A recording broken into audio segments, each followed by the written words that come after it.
Collingwood, well, they're building. They're in top 8 contention. They're in the 8. And Darcy Cameron was magnificent yesterday.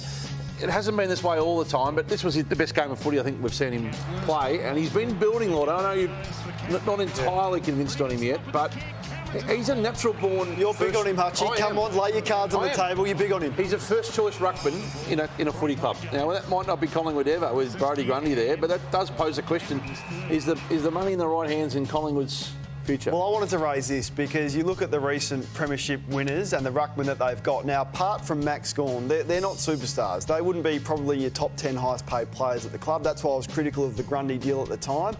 But, Lordo, I get the feeling you're not as convinced on him as a player. No, I'm not, because he was up against Ned Reeves on the weekend, who's a young ruckman. And I think, Hutchie, let's discuss this next Monday when he's up against Max Gawn on Queen's birthday, because I think this is the day for him. So it's the day, yeah. But you're not 25 touches yesterday, I think, Darcy. So what are you saying here? Gawn didn't mature. Grundy, have a look at Gawn to the age of 24. He took 6 years to come to hand. Now Darcy's 26. You take me on that, right? But 91 v 121. That's how Gawn improved after 24. But Hutchie, Gawn is one of the greatest ruckmen in the history of the game. So he is, but he didn't start out that way. He took time to get there. But I don't think Darcy's ever going to be as good as Max Gawn. But where are you saying he could get to? You're saying he could be in the best 5 ruckmen in the comp?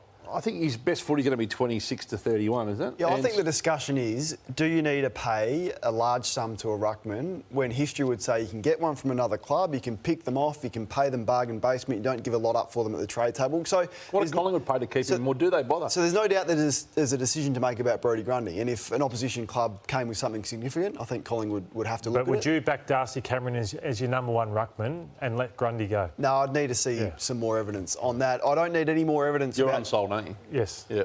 Nick Dacos, though, a lot of talk about the rising star. What a field it is. A couple of clips that I want to look at yesterday. So we know he had 36 possessions, but look at his work rate here. Haven't seen him do this as much. So to get back and to save the goals that he did yesterday and to put his body on the line, doesn't get a stat for that. This is the very next stoppage. So this is on the other side what he can do. Defensively great there.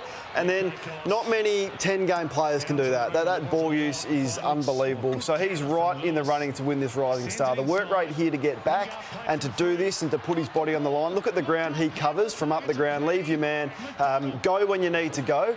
So there's been a lot of talk about his receiving and his ball use. I saw a couple of things that showed his courage yesterday.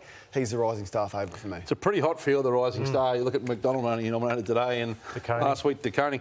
The Hawthorn game style changed at half-time. Gee, they're a tricky footy club at the moment. So I called Sam Mitchell a genius. I know it was wet, but look at the over-handballing in the first half. So they had 114 handballs in the first half. Now, I know the weather became a bit more wet in the second, but they had 36 handballs in the second. So all these clips are turnovers from over-handling in the first half. So this is the style they play. We know they're attacking, but no need for that. This one from Sicily, just hospital handball, turn the footy over again. Once again there, more to Pendlebury's going to intercept this. Then, this is the change at half-time. They come in and Mitchell, bang, ground position, field position. They'd usually go wide there to Jaff. No, I'm not doing it. Start of the third quarter, I'm going to go long. And Newcombe was unbelievable. Look, he goes to handball that. He looks to handball, doesn't, bang, get it on the boot. And I thought that gave them territory. Clearly their kick-to-handball ratio was more in favour of the kick. And I thought they got a great result. So they didn't win the game, but I thought Mitchell's coaching at half-time was significant. You've been as hard on Hawthorn as anyone. Are you more buoyant now than you were? Or he's on a 360. No, I love Sam Mitchell as a coach.